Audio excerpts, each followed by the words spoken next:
for tuning into today's 3 tips in 3 minutes for worship leaders. Today we're going to talk about something that's very dear to my heart.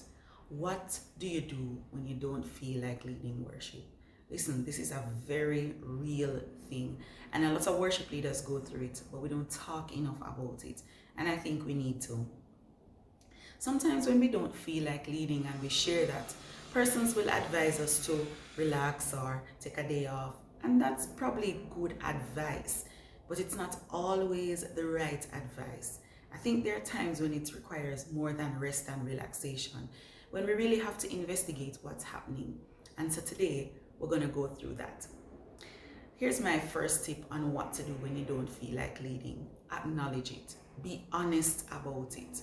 Yeah man, don't hide, don't pretend, don't sweep it under the rug. Be honest about how you feel.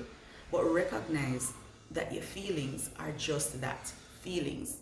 And you don't have to live in the land of feelings, because that's not a safe place to live. Your feelings can lead you far and wide, and we don't want that. We want to be God's people who are serving Him and intentional about the things that we do. So don't give in to your feelings, even though you feel that way, and even though you've acknowledged it. Yes, you've recognized it, but listen, remember you are not alone. Many worship leaders have felt this way, and many will feel this way in the future. Know that you are not alone. I really want to encourage you today. Remember, you're not alone. Acknowledge how you feel. The second thing I want to say is apply the truth. Apply God's truth to the situation. Many times when we feel a particular way, it's an opportunity for the enemy to feed us his lies about why we aren't good enough, why we shouldn't be doing this, and there's so much that comes to attack us. But I believe that there are 2 ways that we can counteract this. By applying the truth.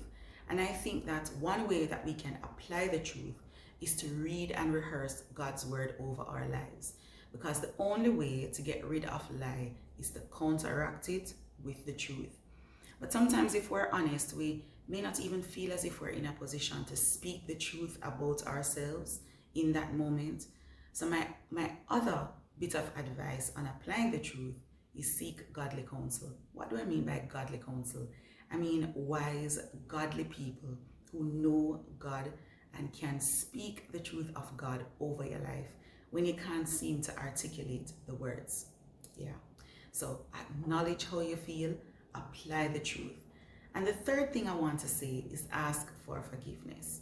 Now, there may be a time in your life when you don't feel like leading, you don't feel worthy of leading because there's a sin in your life, there's some sin in your life. There is a remedy for this. Ask the Father for forgiveness. Sometimes I think as leaders, we're harder on ourselves than anybody else. And so if someone else had come to us with this issue, we would have given them this same advice. But I just want to remind you, ask for forgiveness. The Father's arms are open wide to receive you, to forgive you, and to restore you. And listen, as soon as you have asked for forgiveness, receive it by faith, and then go and lead, because that is what you're called to do. I hope today's 3 tips have helped you. Acknowledge it, apply the truth, and ask for forgiveness. Take care, guys. Till next time.